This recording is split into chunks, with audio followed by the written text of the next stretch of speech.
Picture this. You've just booked a flight to Hawaii, but instead of scrolling movies at 30,000 feet, you're shoved into a wooden canoe the size of a bus, handed a paddle, and told, good luck. No compass, no GPS, just stars, swells, and the occasional bird. Feels terrifying, right? For the Polynesians, this was no stunt. It was survival. And somehow, generations of navigators managed to map oceans wider than continents without a single modern tool. Tonight, we're drifting into their world, and you're the traveler being asked to trust the sky itself. Before we start the journey, remember to subscribe. Congratulations. You've just woken up in a canoe floating in the middle of the Pacific. No shoreline in sight, no birds, no rescue helicopters, just water stretching in every direction, flat and endless, shining too bright under the midday sun. You feel your stomach twist because this isn't like getting lost in a city. You can't stop and ask someone for directions.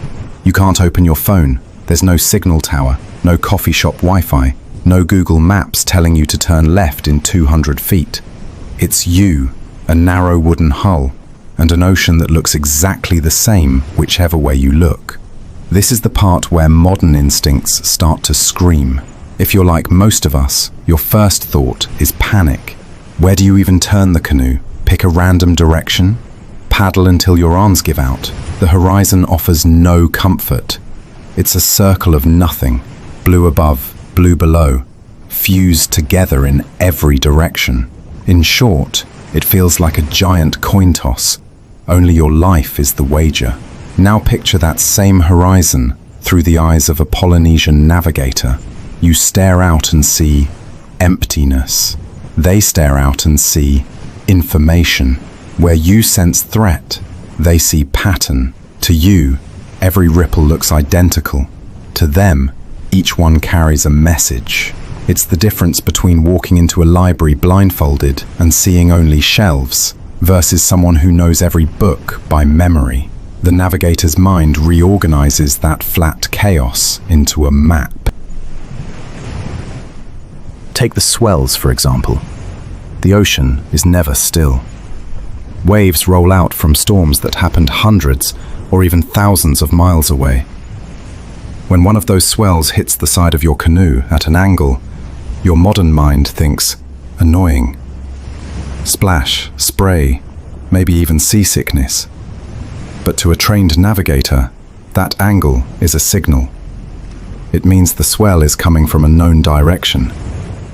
Once you know its source, you can use it like a road, tracing the angle across miles you can't see. You shift your weight, and the canoe tilts slightly under another passing wave. Random, right? Wrong. That tilt is confirmation. Under your feet, the ocean pulses with a rhythm that stays steady, even when the skies darken or the horizon disappears. It's a beat you can learn to rely on. Imagine sitting in a dark room with no music playing, but you can feel the dull thump of a subwoofer in your chest. That regularity is what a navigator feels through wood and water, a pulse carrying direction. Think about what that perspective means. While you see danger, they see partnership. The water doesn't want to trap them. It wants to guide. Calling the ocean a readable environment isn't poetry. It's precision. A navigator treats each ripple and splash like words in a language, one that has grammar, rhythm, and structure, just like speech. Once you accept it as language, you stop flailing and start listening. This wasn't casual knowledge. It wasn't, maybe I'll spot something useful if I look long enough. It was deliberate, grounded in long training and cultural inheritance. For them, the canoe wasn't lost in a void. It was moving through a highway network, made not of concrete, but movement. Swells rising, swells falling, patterns repeating across distances hard to comprehend. The ocean becomes less an enemy and more a partner, almost a fellow traveler. It's almost like standing in front of a huge wall of random letters. To most people it looks like nonsense, but to someone trained, it rearranges itself into sentences, paragraphs, meaning. With repetition, the overwhelming field of water turns into a grammar of navigation, one that moves under your feet and repeats reliably enough to trust your life to it. Panic eases into concentration. The canoe stops feeling like a prison and starts feeling like a receiver, tuned into the frequency of the waves.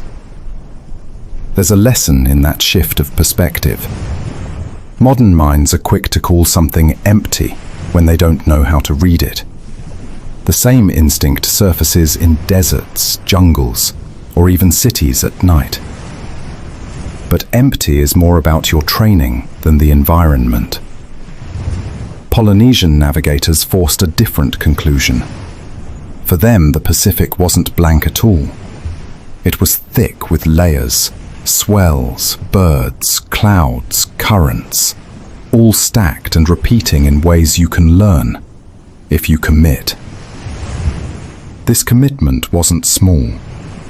Decoding the water meant years of practice, until the unconscious panic reflex was rewired. You had to learn to trust your senses. The tilt of the canoe under swell pressure became as precise as a compass needle.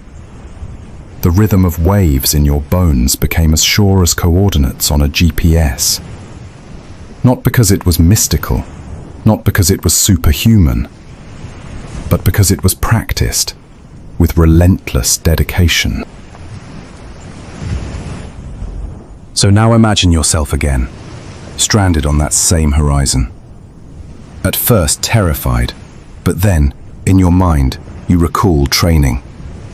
The swell brushing the right side of the canoe isn't random.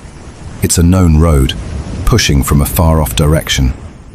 That road overlaps with another, which your body can feel in the subtle sway of the hull. Suddenly, this space that screamed nowhere moments ago fills with more direction than the most detailed atlas. You're not lost. You're surrounded by structure. The void dissolves. This change reframes everything about fear and survival. A modern traveler craves tools, compasses, screens, satellites, because trust in bare senses feels risky.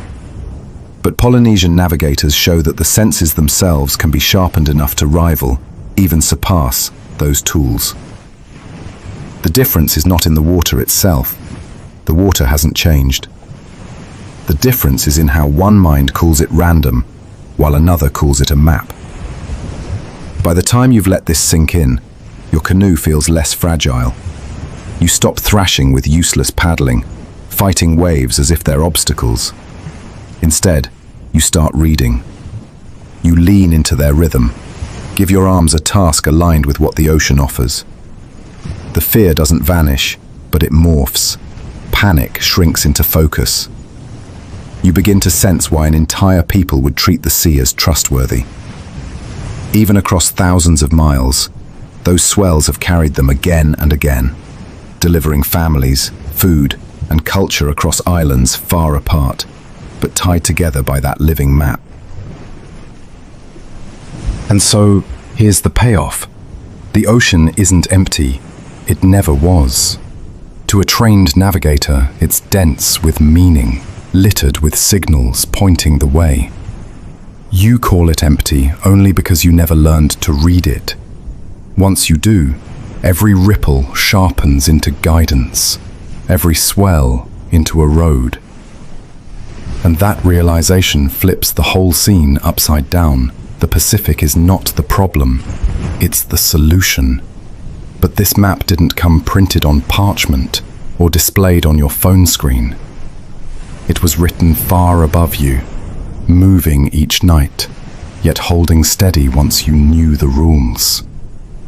The first map wasn't carved and it wasn't drawn. It was in the stars above your head. The stars move every night. They rise from one side, travel across the black sky, and then slide down again until they vanish over the horizon. To an outsider, this seems useless for navigation. How can lights that refuse to stay still possibly guide you anywhere reliable? One moment that cluster is over your left shoulder, hours later it's sinking behind your back. It looks more like a cosmic merry-go-round than a map. If you placed your fate on that swirl, you'd assume you were lost before midnight. This is where the confusion sets in. You imagine standing at sea, staring upward, trying to pin your hope on constellations. But each time you blink, they've shifted. They carry you forward and then vanish as if mocking the idea that they could act as anchors. For anyone raised in the modern world, the sky seems like a restless ceiling, beautiful but chaotic. You might fix on a bright star, feel comfort for an hour or two, and then watch it plummet into the ocean, leaving you with nothing but dark emptiness overhead. Without some system, trusting stars for direction feels about as reliable as rolling dice. Yet Polynesian navigators did trust them. Their system worked, and not through luck. They used what's called a star compass, not a stone circle or carved chart. A compass that lived only in memory and language, etched into ritual, repetition, and practice. Think of the horizon as a ring. Along that ring, every star rises in a set position and sinks at another. The navigators remembered these points, not one or two, but dozens. They knew exactly where a star would appear and exactly where it would disappear, and each of those points became a directional reference. Picture yourself sitting in a canoe, ocean rocking beneath you. You glance east and see a star slide upward from the horizon line. To you, it's a curious light. To a navigator, it's a signpost. It's not just rising. It's rising at a precise angle, one they've memorized. That star might mean northeast, another one straight east, another southeast. Think of it like a mental compass rose drawn out of nothing but starlight, where each star is paired with an invisible arrow. You can switch between stars as the night moves on, like changing lanes on a highway, always maintaining your direction. This mental compass wasn't a static trick passed down unchanged. It was taught through chants that acted as mnemonic devices. Long verses, sung and repeated, embedded a map of the heavens directly into memory. The chant recited rising points, setting points, and the order of stars across the sky. You weren't just memorizing, you were embodying the information. The rhythm pressed it deeper into you, making it less likely to vanish under stress or exhaustion. For an apprentice, hearing these chants was the start of years of memorization. The songs combined directions, the behavior of swells, even the flight of birds. Each line compressed knowledge into something your brain could hold during weeks at sea. It's a little like the alphabet song. You no longer think of the order of letters, you sing them instinctively. The same principle guided navigation. When panic or fatigue wore you down, the chant carried back what your body risked forgetting. The power of that system is this. While single stars disappear, their rising and setting points remain constant. You don't chase the star, you recall its doorway in the horizon and hold your course through that gate. Another star takes its place when one sinks, but the direction itself is continuous. The rotation of the night sky stops looking like chaos. It becomes a steady wheel, and once you know how the wheel turns, you're never left blind. Imagine how radically that changes the picture of a dark ocean. Someone without training gazes up and feels stranded under glitter. A navigator sees the same sweep, but it behaves like a dial, always turning at a consistent pace, handing off one marker to the next like gears of a clock. Instead of a sky that mocks you, it's a sky that stands steady if you learn its logic.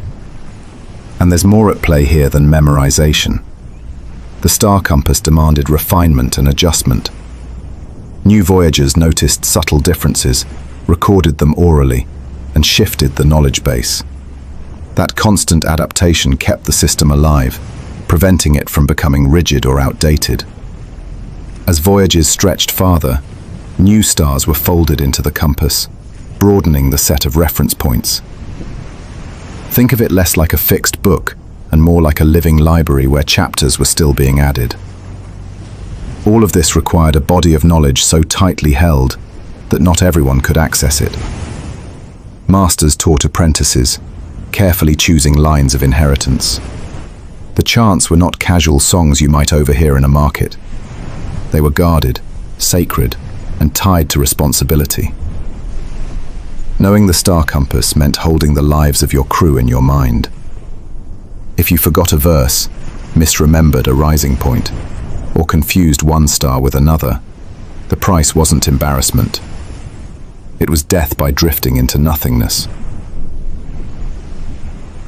You can sense why this demanded ritual. By embedding it into ceremony, the culture elevated the act of memorization into more than rote learning.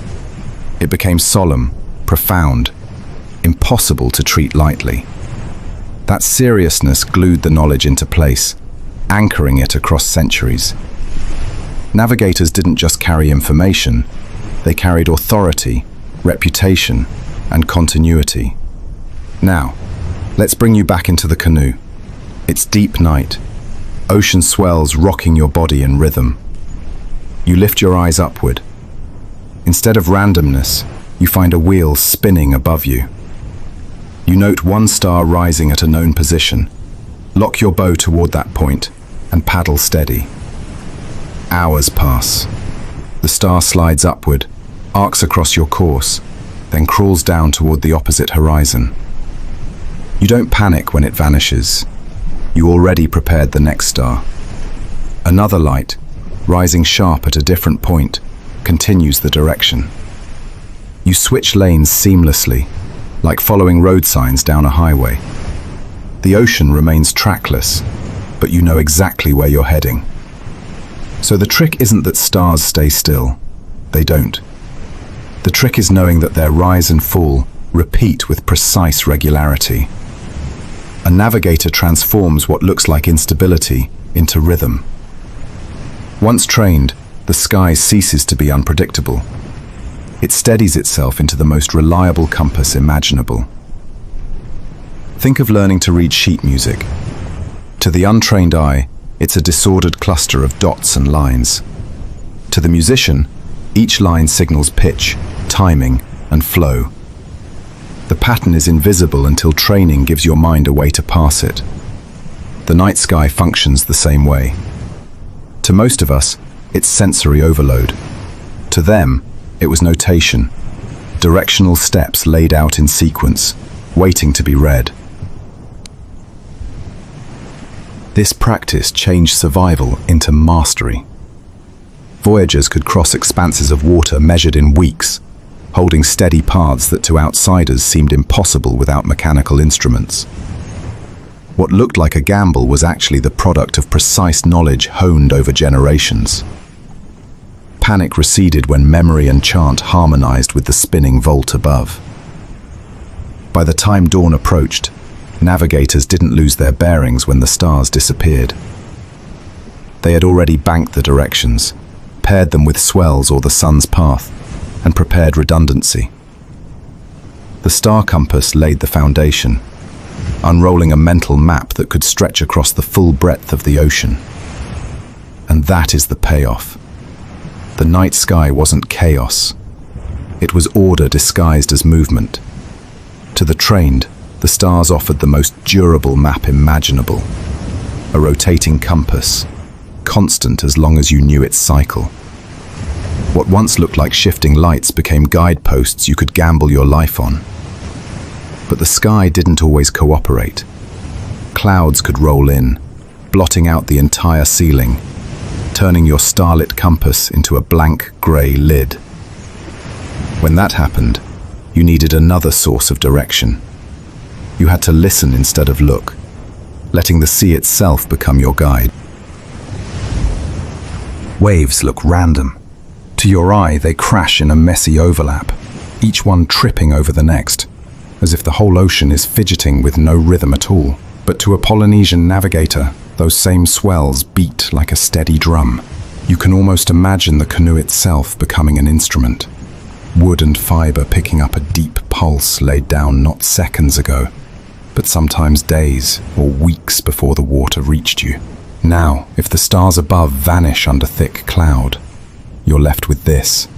Nothing but the motion under your boat. To most of us, that's a nightmare. Looking around, every swell cuts a different angle, some rolling crosswise, some slamming awkwardly at the bow, others slithering by with hardly a splash. It feels chaotic, hostile, impossible to pass. A navigator, though, ignores the noise. The trick lies in singling out the dominant swell, the one that carries through consistently, a rhythm steady enough to orient by, even when vision fails. Once you lock your body into that motion, you're no longer blind. And here's the catch. The dominant swell doesn't announce itself with a neon sign. It hides under layers of smaller ripples and local disturbances. You don't spot it with your eyes. You learn it under your feet. Navigators practiced sitting or lying in positions tuned to the canoe's movement, letting the hull act like a bridge between the body and the sea. They didn't thrash with paddles to test it. They let the body become a sensor. After enough exposure, subtle tilts that you'd miss after hours of staring become signals as obvious as a compass needle. So when clouds pulled a curtain across the heavens, these navigators didn't panic. They leaned down, felt for the rhythm under the hull, and aligned themselves as if holding a line drawn by invisible chalk. To them, those swells weren't confused. They were predictable. Imagine listening to a loud crowd, but picking up a lone bass note, weaving steadily through the noise. Once you find that note, you can hum along and not lose it, even as other sounds collide around you. The relationship between swells and land gave even more clues. Ocean swells don't wander endlessly unchanged. When they slam against islands, they rebound, refract, and bend out across the sea again. Skilled navigators remembered what those distortions felt like. If the baseline rhythm suddenly trembled, changed tempo, or began to overlay with a secondary signal, they understood an island's shape was interrupting the flow far beyond the line of sight. Land left its fingerprint on the water, even before it revealed itself over the horizon. Think about that for a moment. You're sitting in darkness, sky blotted out, the boat moving on water you can't see. Yet you sense a shift in the rhythm, the way drummers trade patterns during a song. To most people, it's nothing. To the navigator, it can mean you've entered the reach of an island still invisible, miles ahead. That's orientation by touch alone. No metal needle, no voice prompt, no glowing map held in your palm. Just ribs and muscle tuned into the ocean's sway. Apprentices didn't learn this on paper. You can't diagram waves and call it good. They were trained in real motion. Imagine being told to lie down on a canoe for hours, blindfolded, and report on the shifts you felt. You'd strain at first, perhaps feel nothing but random rocking, but repetition rewires the body. Over time, differences you once dismissed, slightly sharper tilt, faint sideways push, begin to emerge as structured information. The ocean's so-called randomness rearranges into a map under your skin. It helped that these swells were long-distance travelers. Generated by storms thousands of miles away, they crossed the Pacific with persistence that local winds couldn't erase. It's why they could act as highways across otherwise empty space. You weren't riding chaos. You were tracing the breath of weather that had occurred far away. The ocean beneath your canoe was alive with history, each swell carrying the momentum of something that had happened on the far rim of the ocean. Now picture yourself there. The night is thick, no stars to help. The canoe creaks, wood rubbing against wood. Your eyes are blind to landmarks, but your body rocks to a beat that doesn't quit. You feel the steady surge beneath the canoe, long and dependable. You lean into it, Align your course with its push, and trust what your body has memorized. Minutes blend into hours. Suddenly, another faint swell begins to cut across the first. Subtle, but persistent. To untrained perception, maybe an annoyance. To trained touch, it's an island's whisper. A landmass sending back the ocean's breath across invisible distance. It's worth pausing there because that skill transforms what looks like survival by luck into survival by expertise. Reading swells wasn't about superior eyesight or magical instinct. It was practice, discipline, and inherited technique. Entire voyages depended on crews carrying a living mental chart of how swells normally behaved, so when something shifted, it meant something. They stored in memory the normal pulse, the anomalies, the way one rhythm layered on another. That knowledge turned the Pacific from a void into a surface rich with signals.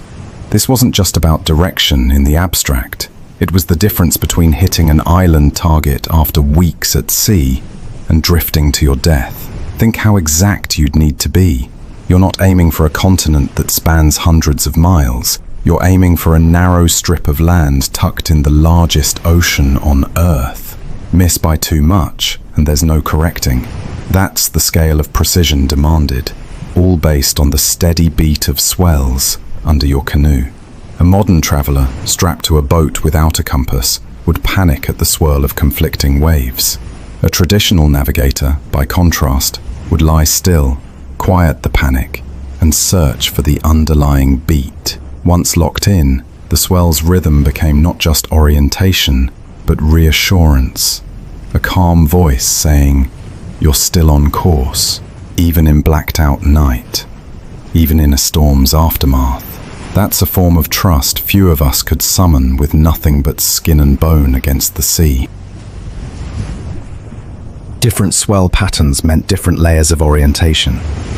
Sometimes one long rhythm dominated for days, stable and predictable.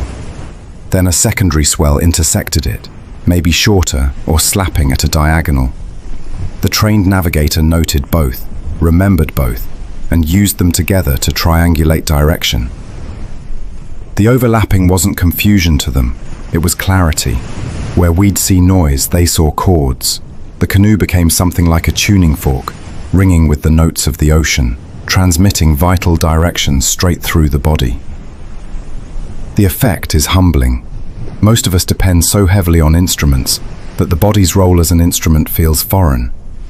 But that skill wasn't optional for these sailors, it was essential. Their world demanded that they transform their bodies into receptors, their skin into compass needles, their bones into gauges. The ocean offered information constantly. The task was simply to sharpen yourself enough to read it. In short, when the stars shut down, the sea itself remained open. Far from random, it breathed in steady lines that spoke to anyone trained to listen through their body. That's why for navigators, clouds didn't mean doom. They meant a shift in senses. Eyes replaced by skin, shoulders replaced by ribcage, rhythm replaced by felt pressure across the hull. Not blindness at all, but a different kind of sight. Waves then, with a voice of direction, even when darkness swallowed sight entirely. They whispered orientation to those patient enough to decode them. And when that whisper blended with silence from the sky, there was still one more set of clues waiting to be read. Because out over those endless stretches of water, life itself offered signals. One glance upward at the horizon and birds would begin to speak. Out in the middle of the ocean, birds don't just happen by accident. They're broadcasting a message you can't afford to miss. A lone bird flapping overhead when you're days from land doesn't mean you've drifted into its territory. It means land is close enough to still matter. In those moments, a feathered silhouette is more than wildlife. It's a signal, as critical as a star at night or a steady swell beneath your feet. That wingspan is carrying news. There's ground waiting somewhere beyond the horizon. Now, here's where reality cuts through the romanticism. Not all seabirds are worth watching. Some will happily float on waves forever, preening and bobbing. giving you no clue where they nest. Others, though, are tied to land in ways they can't shake. These court-appointed messengers fly out by day, hunt, then return before darkness seals the sky. Their behavior isn't flexible, and navigators relied on that predictability. It meant that once you spotted one of those species, you weren't seeing coincidence, you were seeing certainty. The trick, of course, was knowing which birds mattered. You couldn't mistake a random floater coasting aimlessly for a purposeful flyer heading home. The distinction was survival. If you followed the wrong bird, you might end up deeper into the void, paddling toward nowhere. But the right bird was practically a signed letter, stamped with directions. This is why apprentices spent years watching birds, asking which ones leave the sea each night, which take off at dawn and return with fish in their beaks before noon. That attention turned messy flocks into ordered flows of information. One classic example, the frigate bird. Long wings, forked tail, soaring like a kite that never rests. Sounds majestic until you realize the key detail. They can't land on open water. They don't float. They don't dive underwater. If one crosses your path, sooner or later, it has to return to roost. And what does roosting mean? Land. You can treat that glide above your canoe as a flashing arrow, because sooner or later, dusk will reel it back toward a shoreline. Every wing beat is an assurance that dry ground is within reach. Then there are terns, small, sharp-winged, darting through the air with precision.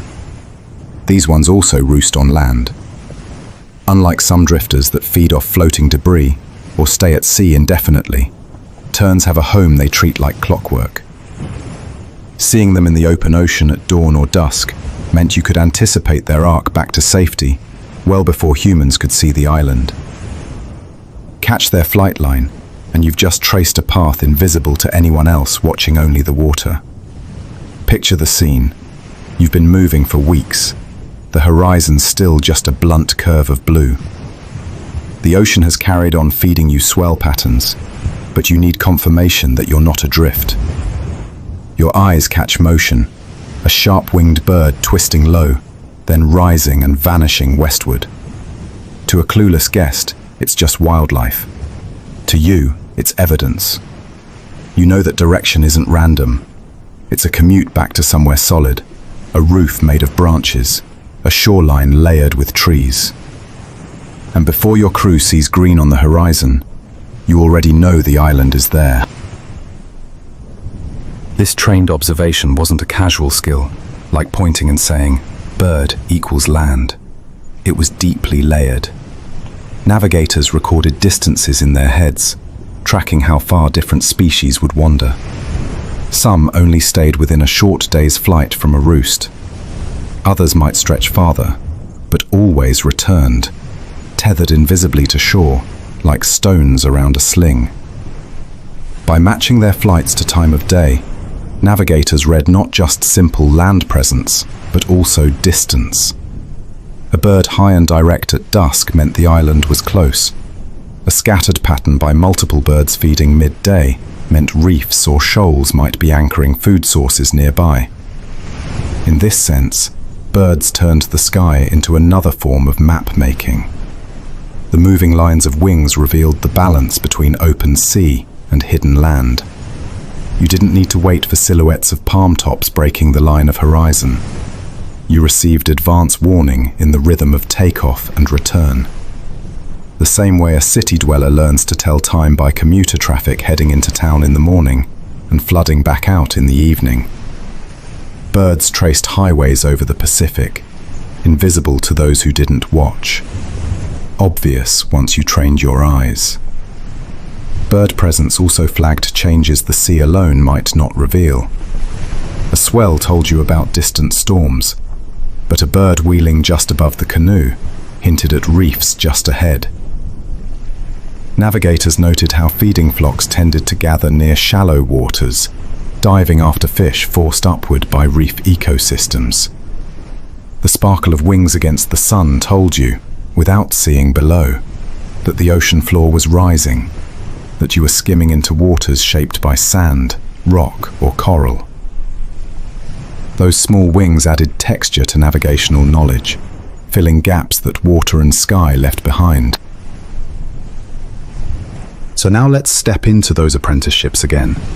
Imagine a boy or girl perched at the edge of a canoe, squinting upward, ordered by elders to notice everything. Which direction did the bird disappear? Which angle to the waves? Did it return at the same pace each day? These questions weren't idle. They were tests, because someday that trainee would steer their own canoe into the void, and those observations would decide whether families made landfall or drifted nowhere. Knowledge of birds wasn't decoration to their expertise. It was backbone. And you can sense the deeper connection here. Birds weren't just data points. They became symbols, messengers with roles beyond flesh and bone.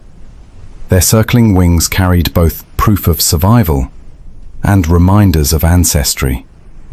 They could be seen as guides or spirits, layered with meaning that went past the practical. This overlap between spiritual significance and survival logic reinforced their importance. If you as a navigator believed a bird was at once delivering you home and carrying ancestral presence, you weren't going to dismiss its course. You would remember it more deeply, hold it longer, trust it with greater seriousness. Now back in the canoe, picture the payoff. When the stars vanish behind stubborn clouds and swells blur into overlapping noise, you tilt your head, catch sight of a wing, and in a moment, the puzzle clarifies. Navigation is never built on one clue alone. It's layered, and there's reassurance in that. Even if your body wavers reading swells, the birds might recover your course. They're the confirmation you crave, the sign that the weeks of trust placed in stars and water were not wasted. This wasn't guesswork. It was trained reliance on repeating behavior. When outsiders later look back on these feats and wondered how humans without tools managed to command an ocean, the answer wasn't luck or chance. It was devotion to watching every moving element around them. Waves, clouds, and yes, wings slicing the horizon. With birds, the advantage was clear. They returned, they repeated, and in repeating, they gave navigators advanced knowledge that their paddles were guiding them towards something real. A single bird could change fate. Imagine a crew drained, uncertain after long days with no visible target. Spirits sink, fatigue creeps in. Then, just overhead, a shadow arcs against the afternoon sun. One bird. Enough to confirm they aren't drifting into nothingness. Enough to ignite strength for another push. That lone creature becomes the difference between despair and renewed certainty. So, you take the lesson. Birds, in all their modest scale compared to oceans and stars, still became indispensable. They didn't wander meaninglessly. They carried messages, pinning invisible dots of land across one of the largest expanses on Earth. Navigators learn to take those scattered dots, link them together, and let them point the way home. But this idea of instruments wasn't limited to what lived outside a person. The navigator's greatest tool wasn't always wings above or stars overhead. Sometimes the sharpest compass was carried in muscle, in ribs and skin, tuned inward until the human body itself became the most trusted gauge of direction. Forget compasses. Your ribs and skin were the only tools you carried. Not steel, not glass needles, not glowing screens. Just your own body, sharpened until every tilt of the canoe, every breath of wind, and every brush of warm current across your leg told you something useful. The body, stripped of devices, became the most sensitive and transportable instrument ever made. You never put it down. You never forgot it on the shore. But you had to train it like a muscle until it was worthy of the work. Start with the basics. The canoe shifts left, then rights itself. You feel it through your spine. To an untrained passenger, it's just movement, maybe even cause for nausea. To an apprentice navigator, it's the marker of a swell striking at a repeatable angle. The body remembers that angle, logs it quietly, and pairs it with other sensations. Wind pressing skin on one cheek, foam splashing rhythmically at the bow. The navigator didn't need to think abstractly. Information was physical, gathered in skin, knees, rib cage. The world carved its code directly into nerve endings. Now, try imagining how sharp you'd need to be. You're blindfolded on the ocean, sitting cross-legged as water slaps against wood. No peeking, no relief. Each movement is subtle, like trying to distinguish one drumbeat from another when they're faint and muffled. Your whole body is the receiver, picking apart what seems to outsiders like meaningless rocking. Apprentices were trained into that state deliberately. Blindfold exercises left them without sight, so sound and touch took control. Tilt, sway, dip, rise. Their muscles memorized the rhythm until they could track it without error. Think of it like tuning an old radio. You turn the dial back and forth, static everywhere, until, there, the signal cuts clear. To a novice staring at waves, chaos dominates. To a navigator sitting blindfolded, signal emerges from the noise. That training hammered away panic and distraction until only concentration remained. After weeks of drills, the smallest nudge could be read like script. A shift in balance wasn't vague anymore. It was direction. The apprentice stopped feeling disoriented and started hearing the sea's steady hum. Now picture how exhausting this training was. You can't slouch or drift into daydreams. The master puts you on the boat, blindfold on, and waits for your senses to sharpen. Hours of rocking, no conversation, no shortcuts. The only thing you're allowed to use is your body. You're expected to report what you feel. Bow dipping east, hull dragging against a cross swell, wind shifting just enough to shave warmth off your arm. At first you stumble. Later, the sense deepens until you can replicate word for word how the boat moved, even under changing seas. This wasn't simply abstract learning. It was memorization tied to physical life. Navigators had to store everything they observed and combine it with traditions spoken into chants. Body knowledge didn't exist alone. It tied into a massive bank of oral memory, a star's rising point, a secret route embedded in song, the pattern of birds' flights, and the warmth of surface water at different times of day. But the part nobody else would notice, the part only pure training could unlock, was how the rib cage or belly could act as a compass dial. That's the strange power here. Your pulse, your nerves, your sense of balance, they were all drafted into service as instruments. Balance wasn't just balance, it was angle. Warmth wasn't just comfort, it was current. If the sea shifted in tone, you felt it like a drum skin vibrating against your feet. Think of how sensitive a seismograph is in marking tremors deep under the earth. Polynesian navigators trained their bodies into that kind of sensitivity, where a shifting rhythm in the hull told them about forces far larger than themselves. The discipline reached such intensity that navigators didn't panic when cut off from stars, swells, or other surface markers. They could sit dead still and still track direction purely by muscle awareness. A slight sway, recorded unconsciously, functioned like seeing a needle cross on a compass face.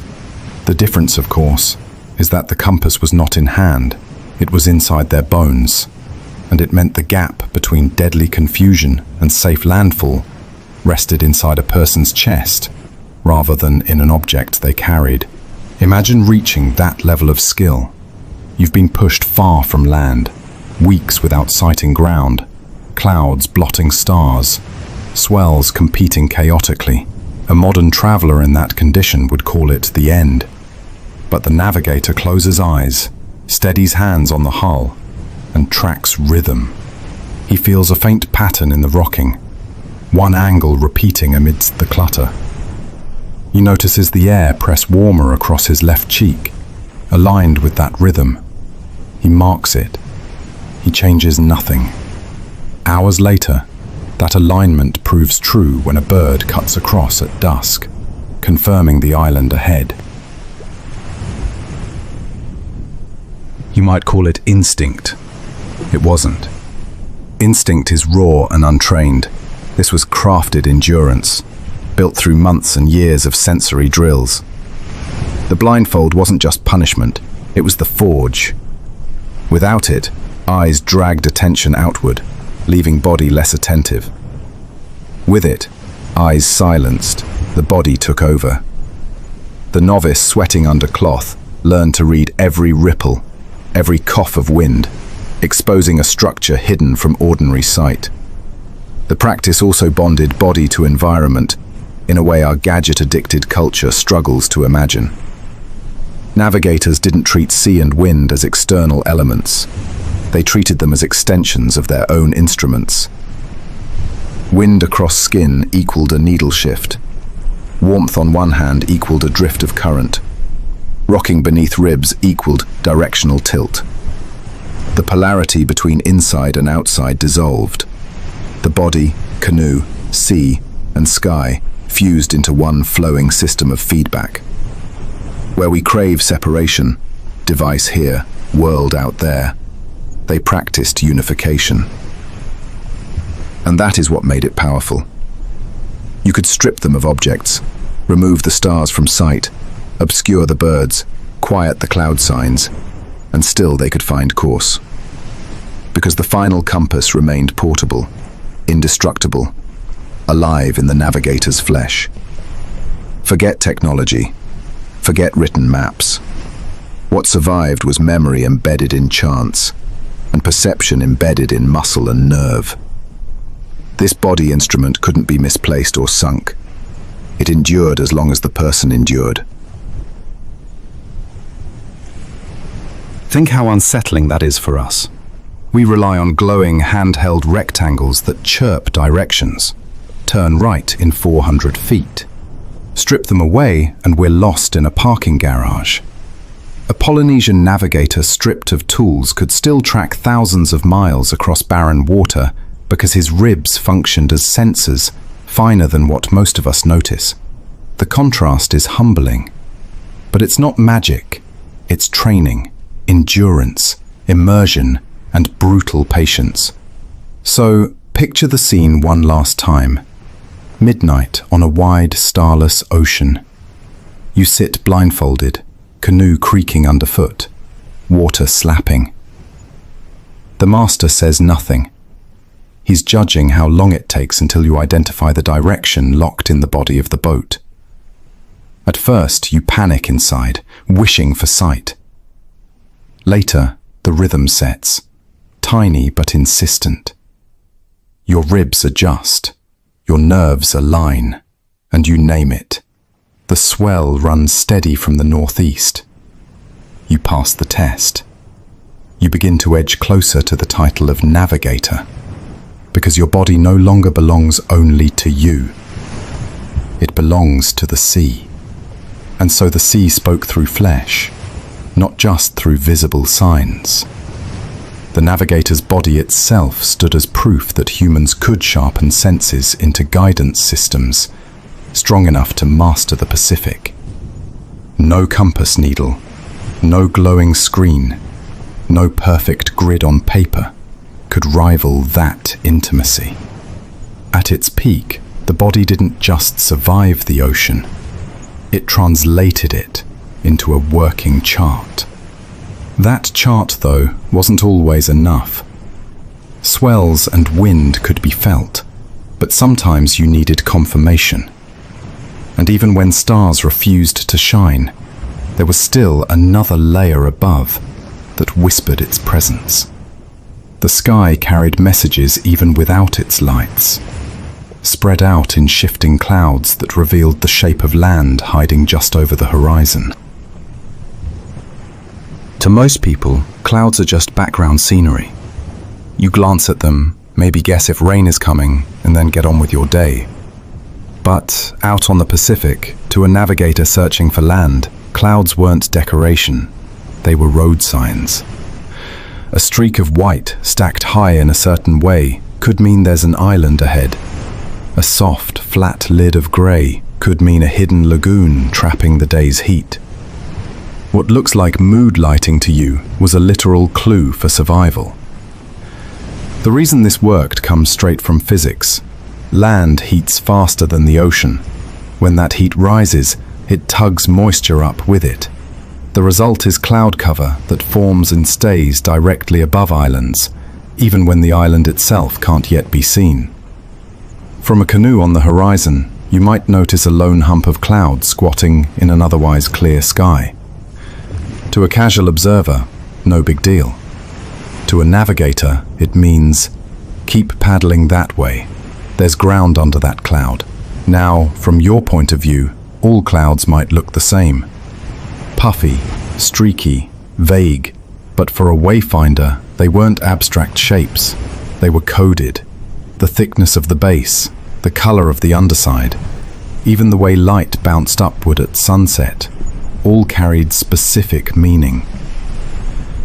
If the cloud looked especially bright, it might be reflecting light off a sandy lagoon beneath it. If its edges looked layered in bands, it could be forming from moist forests pumping heat into the air. The navigator didn't see random fluff. They saw a living map inked in vapor. Still, let's say you're not trained. From the canoe, you tilt your head up. You see a big flat cloud hanging overhead. Hard to tell what it means. You might shrug, but a navigator could read the subtle shadow pooled at its base, just dark enough to hint at dense trees beneath. Light reflections would tell them whether the land ahead was shallow reef or deep forest. It's the same principle as a fingerprint. To most eyes, a smudge of ink. To the trained, lines and ridges unique to what lies beneath. These readings weren't guessing games. They were tested knowledge. Centuries of voyagers had confirmed that certain clouds meant specific environments. Navigate long enough, and you learn which ones are false hints and which ones never lie. The idea wasn't to treat clouds as lucky omens. It was to ground decisions in repeated observation. You saw a reef cloud once, found a reef under it, and repeated the lesson until it became law. Over time, these sky codes became as dependable as the stars themselves. When you realize this, you start to see how vital clouds were when stars and swells failed. On clear nights, you could trust the heavens. With steady seas, you could read the rhythm under your hull. But storms, mists, or heavy weather could rob you of both. Clouds then became the fallback. Even when the air swallowed your sight of everything else, they kept pulling invisible islands up into view, long before your eyes saw shoreline. The shapes themselves varied. High piles of cumulus often perched right above land masses, with enough mass to churn warmth upwards all day. Thin, bright veils hovering still could mark sandbars or reefs, hiding just beneath waterlines, their pale reflection bouncing light back onto the clouds. Shadows drifting across the underside of a cloud could hint at a lagoon trapping still water. With this kind of reading, you didn't need to wait until you were practically crashing on the shore to know where you were headed. Imagine what that meant in practice. You've been sailing blind during a storm. Stars vanished, swells battered unpredictably. Hours roll into days, spirits flatten. Then, in the thinning clouds, you spot a dense puff resting oddly low on the horizon. No gap, no drift, just anchored there against the sky, as though tethered. To you may be trivial, but to the navigator it's the best sight in days, because clouds don't anchor themselves over the sea in that way. Land is underneath. Suddenly, course correction becomes possible. Hope ignites before sight ever confirms ground. Even more impressive, is how finely navigators distinguished details. Brightness variations meant not just there is land, but what kind of land it is. Pale bases often suggested coral, reflecting sunlight upwards. Dark greens hidden in the tint hinted at forested mountains. Layered shadings suggested water trapped inside atolls. That's more than simple land detection. That's predictive mapping from miles away. You're not only locating the island, you're already sketching its features while still stuck in open water. Think back to modern habits. We look at clouds and imagine bunnies, castles, cartoon faces. For navigators, that impulse to see shapes existed too, but it came tied directly to survival. Instead of rabbits, they saw reef shelves. Instead of castles, they saw lagoons. Instead of vagueness, they saw topography. Every detail painted an unseen geography across the sky. They also latched onto position. If clouds formed and broke apart constantly above the sea, navigators filed those away as noise. But if one position kept birthing and feeding a formation as the rest of the sky shifted and cleaned, then that position wasn't noise. It was land, invisible to immediate view, but written clearly above. It's like noticing smoke in the air. You don't see fire, but the pattern guarantees something burning nearby. You treat it as proof, not speculation. And it wasn't only color or shape, it was timing. Clouds swell during parts of the day when sunlight heats land hardest. Consistency mattered. A navigator, repeating trips, noted that certain islands drew clouds at predictable hours. Spot the cloud forming at the right time of day, in roughly the right direction, and you had an island beacon with no lighthouse required. Now step into the canoe again. Picture yourself after long weeks at sea. Skin raw from sun, stomach tight from hunger, horizon blank. Then you glimpse one strange shape overhead. Darker bottom, layered heights, anchored unmoved as winds parade lighter cloud past it. You point. The master nods. That's not decoration. That's direction. Underneath sits the first glimpse of land. Long before your eyes can trace sand or tree line, the cloud itself became the headline, its story written in color and weight. The payoff is simple but powerful. Even when the islands themselves were blocked or too distant, their presence was legible far above. The sky was not empty. It was descriptive. While you stared at vapor, navigators stared at writing. Every sunlit shimmer, every fixed pile of cumulus, every heavy shadow carried news. These weren't mood shots. They were markers guiding survival. This way of seeing demands respect, because the difference between spotting a low squatting cloud and ignoring it meant days saved or wasted, lives spared or lost. It's what separates wanderers from wayfinders. Where outsiders saw chaos or random shapes, navigators saw a live feedback system carved into wind and vapor, honed enough to steer them to reefs, lagoons, and shores with precision. And here's the key point. None of this was stumbled upon casually.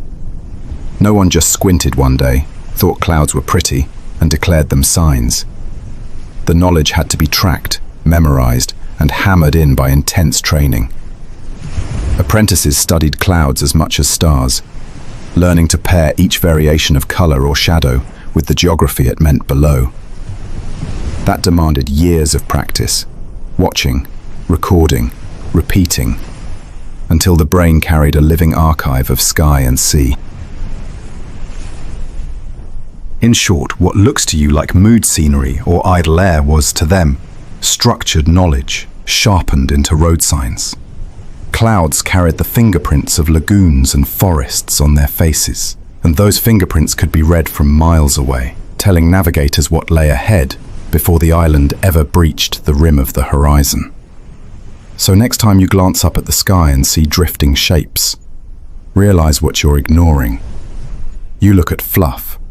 They looked at maps. And every bit of that training wasn't optional. It was the crucial edge that secured life on open water. But once you grasp how clouds became signs, the question rises: how did anyone master that skill deeply enough to trust it? The answer lies not in accident, but in the harsh discipline of learning. Because behind every navigator confident enough to trust a single shape in the sky, there stood years of painful apprenticeship. Knowledge guarded, memorized, and tested, until a person could read both sea and sky, as if they'd been born with the code inside them. You didn't just hop into a canoe and figure it out. That's a modern fantasy, the whole man versus sea, lone hero thing. Real wayfinding knowledge was guarded, sacred, and brutally demanding. Think less fun hobby learned on a weekend, and more years of endurance testing under the eye of someone who may not even like you. If you wanted to become a navigator, you had to train under a master who had absolute control over what you learned, when you learned it, and whether you learned enough not to embarrass them, or worse, doom a crew. These masters weren't casual teachers. They weren't standing with sandboxes and toy boats giving introductions. Their role was as gatekeeper. Navigation was high-risk knowledge, and it was deliberately rare. A community didn't hand out directions like flyers at a street corner. The skills were confined to small circles, tightly preserved, parceled out only to chosen apprentices. Scarcity gave the knowledge weight. That scarcity also ensured navigators were treated as figures of authority, rather than disposable crew. Training began with memorization. Long chants embedded star paths, swell patterns, and routes across vast stretches of the Pacific. Imagine learning a song that doesn't just rhyme, but compresses hundreds of lifelines into neat verses. Each word reminding you where a specific star rises, where a cross-current breaks, or how birds behave leaving land in the evening. You weren't memorizing trivia. You were programming your brain to be a survival tool. Forget one line of the song, and the stakes were hunger, disorientation, or even death at sea. The chants were more than practical study guides. They doubled as ritual, reinforcing the fact that this knowledge was sacred. To chant wasn't only to recite, it was to participate in a ceremony that tied you back to ancestors. When you sang the sequence of stars, you weren't just placing coordinates in your head. You were reciting inheritance. Each repetition linked memory with identity, ensuring you wouldn't treat the information as expendable. Of course, memory was tested under pressure. Masters didn't trust words alone. Apprentices had to prove themselves in real voyages. This wasn't like learning to drive in an empty parking lot. You were marched directly into open water and told to demonstrate knowledge, with no safety net other than the master's oversight. Fail to recognize a swell, follow the wrong bird, or misread the clouds, and your community would make sure everyone knew. Success, however, wasn't scored with applause. Success was proved in landfall after landfall. Each precise target hit across endless water, where a mistake meant never coming home. The oral system itself was an elegant solution. Without paper, without charts, without compasses, the human brain had to store massive sequences. This is where the layering of chants, rituals, and lived experience fused together. One reinforced the other. You remembered a swell not just because you read about it. You remembered because you chanted about it at night.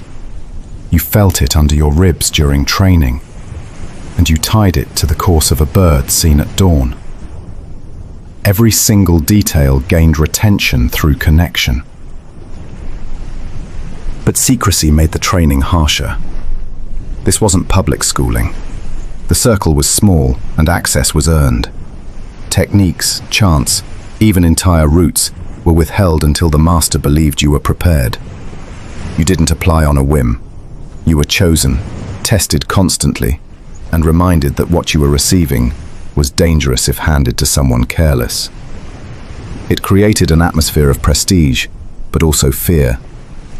You weren't just learning diagrams, you were entrusted with lives and legacies. And masters carried status. They weren't just practical teachers, they were revered as leaders or priests.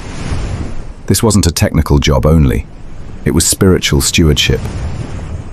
By assigning this added dimension, societies ensured navigators treated knowledge with reverence. Not only could you steer canoes, you could also claim authority, connecting physical survival with spiritual presence. That connection amplified pressure on apprentices. You weren't just failing your teacher if you stumbled, you were failing your ancestors, your gods, and your entire lineage. Think of the psychology for a moment. Every hour learning wasn't about abstract numbers, it was about responsibility. You had to carry memory as a sacred flame, feeding it carefully, never letting it waver. And because masters enforced secrecy, you not only had to retain it perfectly, you had to retain it in silence, unable to casually share or test it outside chosen circles. This compact with secrecy made knowledge heavy. It created a sense that the chants weren't just information. They were inheritance preserved under lock and key. Practical exercises were brutal. Blindfold drills, where apprentices sat on canoes with vision denied, forced the body to sharpen like an antenna. Hours of silence demanded concentration. Reporting back every tilt and sway turned into routine, until nerves recognized patterns without thought. Only after endless repetitions did the exercises make sense. And each completion wasn't optional practice. It was documentation that your body processed enough to continue training. Proof you belonged in the next level of guarded memory. Ceremonies reinforced the grind. Moving from one stage to another might involve chanting before elders, offering gifts, or participating in symbolic trials. These weren't decorative gestures, they cemented the rite of passage. Ceremonies cut psychological grooves in apprentices, reminding them of seriousness and anchoring lessons deeper. You didn't just learn the next navigation chant, you earned it, marked it with ritual, sealed it with community acknowledgement. All of this produced not just navigators, but models of discipline. Training demanded patience, focus, humility, and stamina. Wayfinding wasn't compartmentalized from character. You were shaped as a person alongside the knowledge. Failures in patience could mean failures at sea. Egotism might sink trust with crew. The master wasn't fine-tuning an operator of directions, but sculpting a leader who could withstand crisis and command respect. On voyages, testing reached peak difficulty. Real seas never mirrored classroom drills. Wind didn't stay still. Stars blurred behind clouds, and swells tangled. Apprentices had to show they could maintain composure, cross-checking memory across fluctuating circumstances. Each mistake was corrected, not with mild lectures, but with the full weight of demonstration. You were shown again, reminded again, tested again, until the habit burned into muscle. And once the master saw consistency under duress, only then did trust and authority expand. What held all of this together was oral tradition. Words carried like ropes across generations. Apologies didn't exist for lost knowledge. You couldn't look it up later. If you weren't present, if you didn't memorize, then the knowledge simply ended. That urgency bred seriousness. When your community's survival hinged on your memory, nobody joked about forgetting. Every spoken phrase, every chant, every test gained the permanence usually granted to carved stone. And that's the point. Navigation was never just a skill, it was a cultural inheritance. To become a navigator meant stepping into responsibility, not just for your canoe's crew, but for your people. It meant carrying a lineage of chants, patience, apprenticeship, and rituals, and projecting them faithfully into the future. You weren't a hobbyist dabbling at sea. You were the living archive that safeguarded survival. This exclusivity turned wayfinding into more than practice. It became identity. Families and communities saw navigators not only as voyagers, but as keepers of profound collective memory. That's why secrecy and ritual mattered so much. It wasn't mistrust, it was preservation. Without these practices, the knowledge could scatter, weaken, or turn sloppy enough to jeopardize survival. The guarded gates were there not to exclude for cruelty's sake, but to reinforce the stakes. So when we imagine ancient crews surging across the Pacific, we have to erase the picture of casual wandering. Nobody stumbled into spanning hundreds of miles unaided. It came from generations of masters drilling apprentices, hiding chants in ritual, and trusting memory to carry what no object could deliver. The brain and body became archive, chart, and compass, curated as fiercely as religion. Think again about your role if you were chosen as an apprentice. Years of instruction, ceremonies marking your passage, secrecy binding your tongue, and tests pressing your nerves. Every bit was aimed at ensuring that when you finally took command, you weren't improvising. You were channeling something ancient, polished into reliability before you ever raised your first sail alone. So while modern people marvel at how Polynesian navigators managed without instruments, the truth is they didn't lack instruments. Their instruments were apprenticeships, rituals, songs, and human flesh drilled into sensors.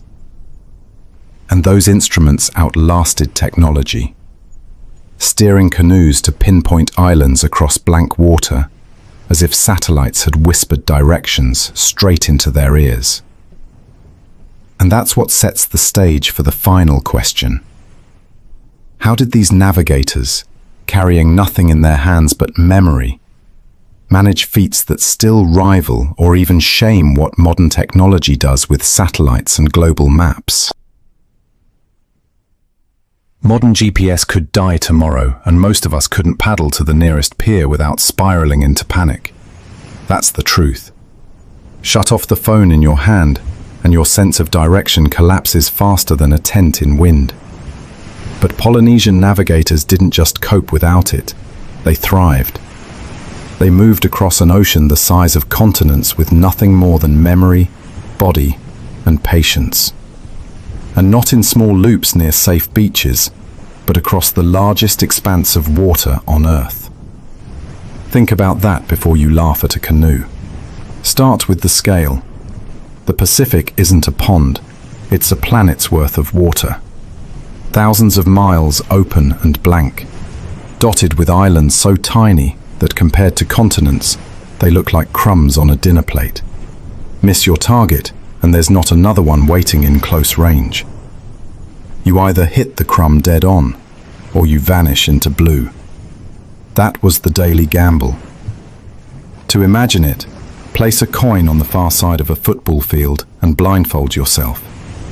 Now try to walk straight at it without drifting. That's the puzzle. Only the Pacific was many times crueler.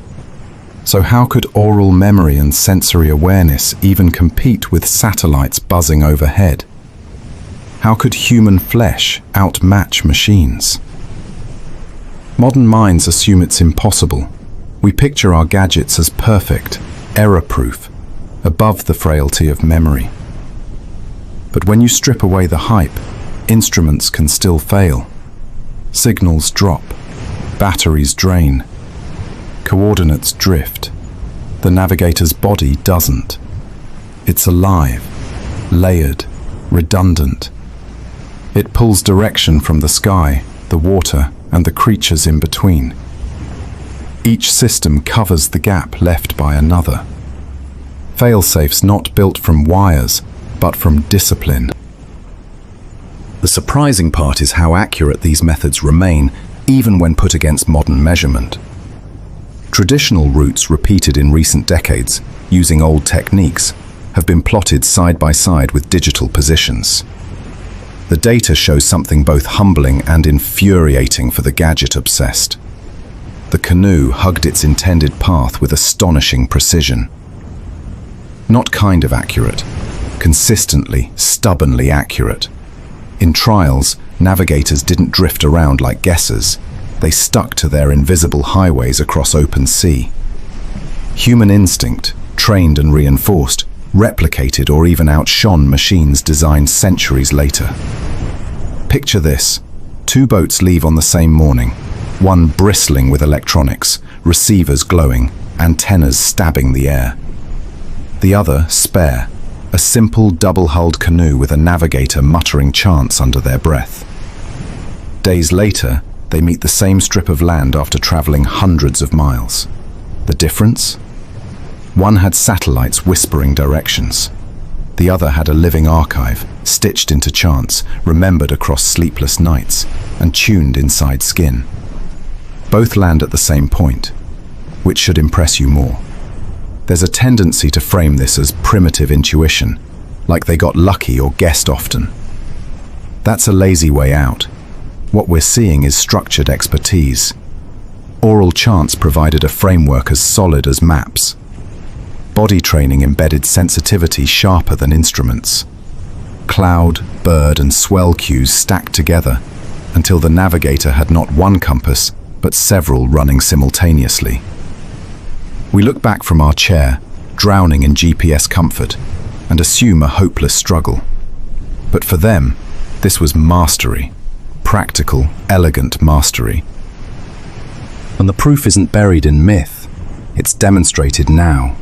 Traditional voyagers have not only crossed the Pacific, but circled the globe, deliberately using no modern instruments. Modern trackers compared their routes against digital maps and confirmed accuracy throughout.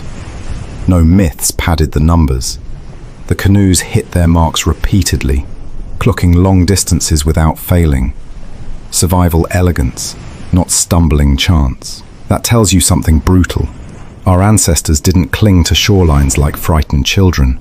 They expanded, systematically, across water most of us wouldn't dare touch. Why does it matter? Because it reminds us that human senses can be sharpened beyond what we consider normal. The compass needle of the ribs, the drumbeat of swells in the sternum, the bird's arc at dusk. None of it needed batteries. It worked whether the sun was bright or clouds rolled solid grey. That adaptability is built into human skill. We've just chosen to outsource it to devices. Strip them away and we're helpless. Keep training them. Repeat them across families and generations. And you get the ability to span oceans with precision that humbles satellites. Now imagine the pressure. Being the sole navigator on a voyage meant every life in the canoe was balanced on your memory. Forget one rising star or mistake a bird's. We can stop for a moment to admit how dependent we've become on fragile shortcuts. Most of us couldn't retrace our steps 2 neighborhoods over without a mapping instructions. Yet these navigators traced moving seas like we trace street corners. The difference isn't IQ, it's priority. They spent tens of thousands of hours practicing, watching, reciting, letting small cues etch themselves into bones. We spend tens of thousands of hours believing the blue dot knows best. Each culture got the results of the practices it chose. What's more, these results weren't temporary. Modern voyages repeating ancient techniques have shown the relevance of that knowledge even now. Canoes crossed oceans, stopped at ports around the world, and proved again that old methods don't break down under scrutiny. Instead of collapsing, they astonished. Mariners with nothing but stars and swells arrived where they intended across thousands of nautical miles. Researchers compared against GPS tracks and admitted the human system could sustain accuracy in ways science respected. That's not nostalgia, that's verified performance. And notice this as well. Instruments alone can't adapt. Press the wrong button, lock in the wrong coordinate, and the machine leads you astray. A human navigator, however, adjusts moment to moment. Clouds hide stars? Fine, switch to swell. Swells confuse? Pick up bird flight at dawn. Flocks feeding near reefs? Note them down. Each clue covers gaps left elsewhere. That flexibility is irreplaceable. It morphs what seems fragile into something durable, layered, plastic enough to pivot with conditions. GPS doesn't do that. It obeys. A navigator interprets. So, when these voyages succeed, the lesson isn't primitive man somehow survived. It's human observation, disciplined across generations, matched modern satellites without help. That's power. It shows the elegance of knowledge written, not in books, but in bodies, chants, and rituals. And however advanced our machines, they can't carry the same richness. They calculate, they don't interpret. They measure signals, but they don't notice the animal overhead, or the light color shifting under a cloud at noon. They don't merge 5 senses into one conclusion. Humans did. The image of frail boats tossed against cruel waves misses the point. These weren't naive wanderers gambling with lives. They were professionals of the ocean, reading it with fluency outsiders still can't copy. The Pacific wasn't an obstacle. It was their library. Each swell, wind, and bird wrote another line of text. Their bodies had learned to read. That's what let them do the impossible. Again and again, until whole island chains were tied together with threads invisible to Western maps. And if you doubt the reach of those skills, remember that global voyages in recent times deliberately revived the practice, making full circles of the Earth. Not partway, all the way around. Traditional canoes flagged in modern ports, carrying crews who hadn't touched a compass. They were welcomed as proof that memory and observation could rival any computer. Their presence wasn't a stunt. It was a reminder that the line between ancient and modern skill is thinner than advertised. These reenactments also show that cultural revival has teeth. They're not museum pieces. They move, they endure. They prove things scientists are forced to record, test, and publish with respect. Polynesian navigation isn't nostalgia, it remains viable. And compared to our weak sense of direction, it's still unmatched. Sit any one of us blindfolded on a canoe for 3 hours and see how quickly realism kicks in. Panic at swells, helpless groping at guesses, prayers for Wi-Fi. The navigator doesn't panic, the navigator reads. And now, with that recognition, you step back and realize this isn't just about accuracy, it's about meaning. To thrive without GPS forced them into deeper partnership with the world, teaching respect for ocean, sky, and living companions. For them, survival wasn't about conquering environment, it was about listening. That listening became inheritance, ritual, lineage. While we outsource attention to glowing icons on a screen, they internalized it and survived. That answers more than the question of direction. It answers what it means to be human at scale. That, in the end, is the feat GPS can't touch. Not merely hitting the coordinates, but folding knowledge, memory, and body into one seamless system, steering not with gadgets, but by trust inscribed into nerves and chants. The success wasn't primitive, it was elegance, unmatched by the cold glow of satellites. And that leads us past the question of how they did it, to the deeper one waiting behind it, what it says about our own potential, and the relationship we've chosen with the natural world. In the end, This was never just about getting from one island to another. It was about what it revealed humans could be when stripped of tools, when left only with body, breath, and the patience to learn from the world around them. Wayfinding isn't only geography, it's philosophy. It's the question of whether a person stands above nature, demanding answers, or within nature, collaborating with its rhythms until survival becomes possible. It demands more than movement. It asks for humility. The navigators lived in partnership with the ocean, not as conquerors, forcing their way through hazard after hazard. They treated water, wind, birds, and sky like colleagues, offering input. Every journey was a conversation. The navigator listened, interpreted, adjusted. That act of listening is what expanded the boundary of human possibility. Out in the void where most of us panic, they practiced a kind of presence that modern life has all but erased. Contrast that with how we move now. We treat the natural world as a backdrop, something that sits behind our screens and schedules. A flight across the ocean feels banal, secured by fuel, satellites, flight patterns. You don't engage with the currents of the jet stream. A pilot and computer handle it. On the road, you obey the glowing blue line on your phone instead of memorizing your path. The voices guiding you don't belong to the world. They belong to software. In that sense, our survival relationship grew weaker, even though our technology grew stronger. This gap is precisely what makes Polynesian wayfinding humbling. It shows us what happens when human bodies and memories integrate seamlessly into the environment. The navigator couldn't afford separation. Chance lived in memory because paper rotted in salt air. The ribs and skin carried the compass because no brass needle could be cast from the resources at hand. Clouds became maps because they revealed truths about the islands that lay invisible below. None of this came from fantasy. It came from the refusal to separate self from system.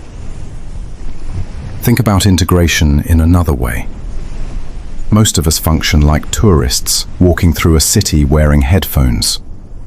You notice bits of architecture or sound only if something outrageous catches your eye. But you're insulated. You're not interacting. The wayfinder instead walked without headphones, tuned into every honk of traffic, each shift of light on the sidewalk, each crowd movement, until the city itself spoke direction. They weren't ignoring half the signals. They were absorbing them all. The system was holistic. Human senses weren't pitted against the environment. They were locked inside it, part of an ongoing circuit. The ocean sent swells. The body received pulses. Memory captured patterns. Chance kept them stored. Clouds confirmed. Birds corrected. One cycle feeding the next.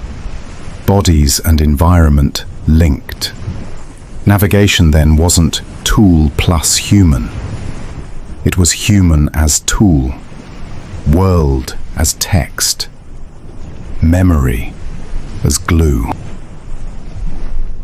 None of this paints the navigator as detached mystic. There was nothing mystical about it. It was precise, disciplined, and soaked in sweat. Hours blindfolded on open seas.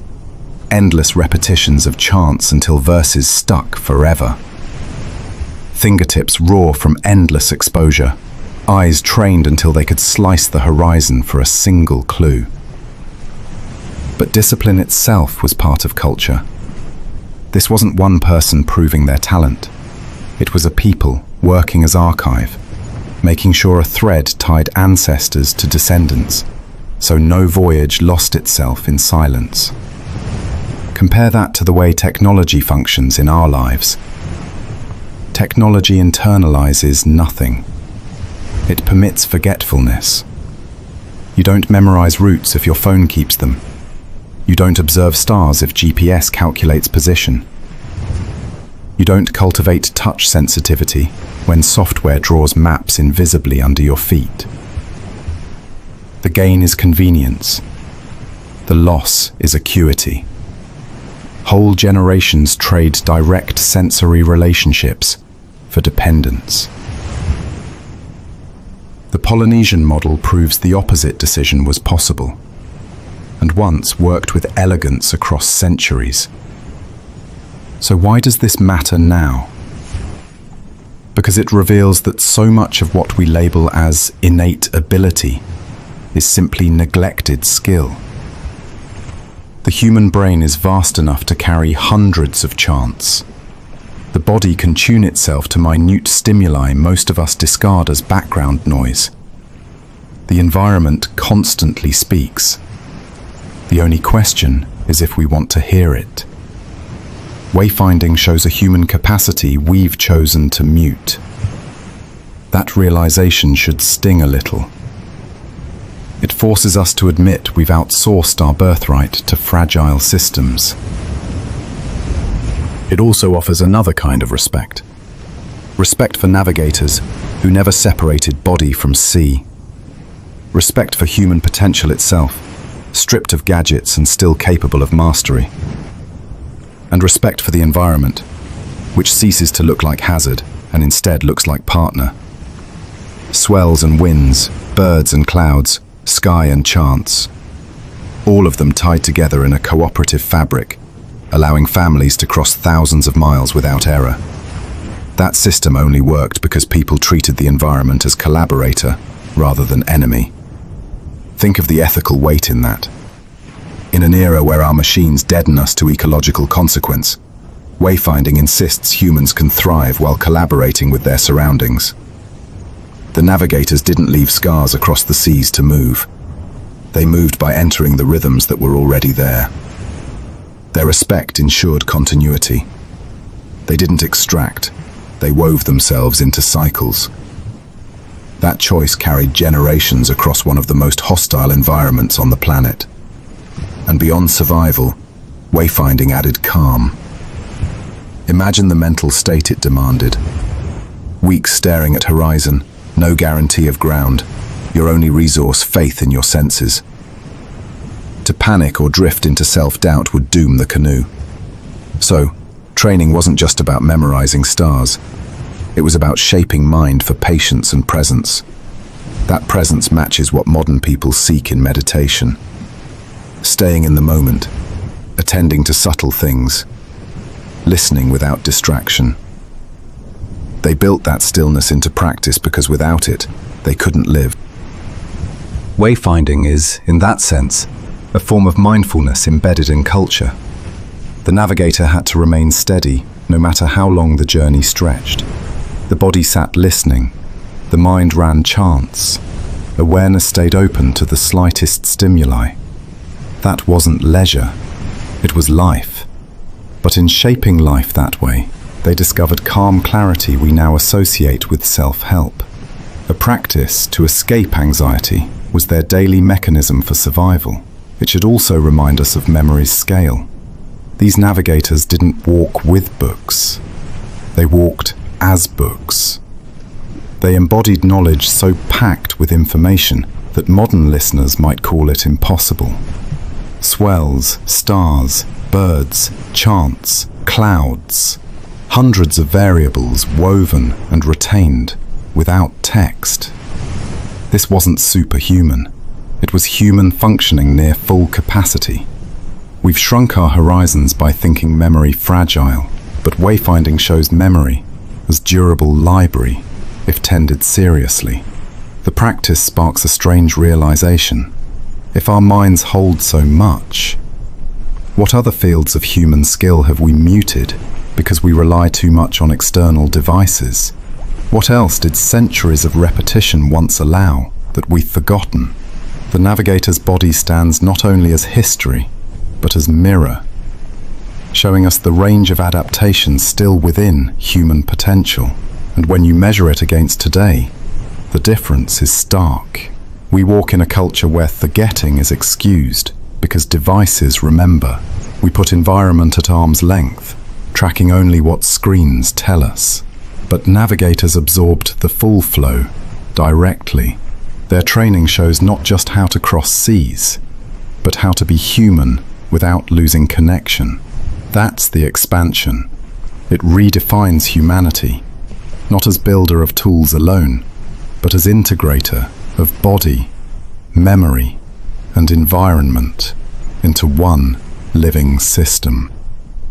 So, next time you find yourself watching the endless churn of the ocean or staring at stars on a quiet night, remember, the world holds maps all around you. You're just too distracted to hear them. Wayfinding didn't make the Pacific less dangerous. It sharpened the human response until those dangers became directions. That shift from fear to fluency is what kept whole communities alive. Respect grows from seeing that feat clearly. Respect for their trained patience. Respect for the human brain and body. Respect for the ocean, reminding us daily that what looks hostile can become partner. You don't need to romanticize it. You only need to admit that this collaboration worked for centuries and held families together in otherwise barren water. And here's the payoff. Wayfinding shows us that the line between human fragility and human mastery is thinner than we think. It depends on whether we let our senses atrophy or whether we retrain them to listen. It depends on whether we treat environment as stage decoration or as co-author of every step we take. They chose the latter. That choice put them on islands across the largest ocean on Earth before we invented anything close to a machine. So when you hear the word wayfinding, don't shrink it down to survival trickery or romance about the sea. Treat it as definition of humanity in wider scope. To stand inside a canoe, blindfolded, drums of waves around you, and still sense position. That's not just about arriving. That's about pushing human capacity outward. That's what it means to expand humanity through practice, instead of retreating into dependence. The meaning of wayfinding lingers because it hits nerve points today. Dependence versus independence, conquest versus collaboration, forgetting versus remembering. The navigators chose patience, partnership, memory, and those choices mapped the Pacific in ways modern gadgets only serve to confirm, not improve. So when the world today feels blurry, mediated through glowing screens, remember that even stripped of tools, humans once could enter the center of the ocean and return safely. Wayfinding proves that we aren't inherently helpless. We've just chosen to forget our own range. And that's where we leave the reflection. Not as romantic nostalgia, but as a reminder. The ocean, the sky, and even your own skin hold maps. You just have to tune yourself to hear them. And that's the final thought before you let your eyes close and drift toward calm sleep, knowing that the world around you still whispers directions if you decide to listen. Wayfinding shows us something simple but sharp. The world is full of hidden maps if you choose to pay attention. The ocean isn't random, the sky isn't decoration, and even the flight of a bird is more than scenery. Those navigators proved survival and meaning live in plain sight. So here's the part that matters for you. How much of your own environment do you skim past every day? What signs, sounds, or rhythms do you ignore because your eyes stay glued to screens? Honor the past by noticing the present. It's always fascinating to see who's joining us from around the world.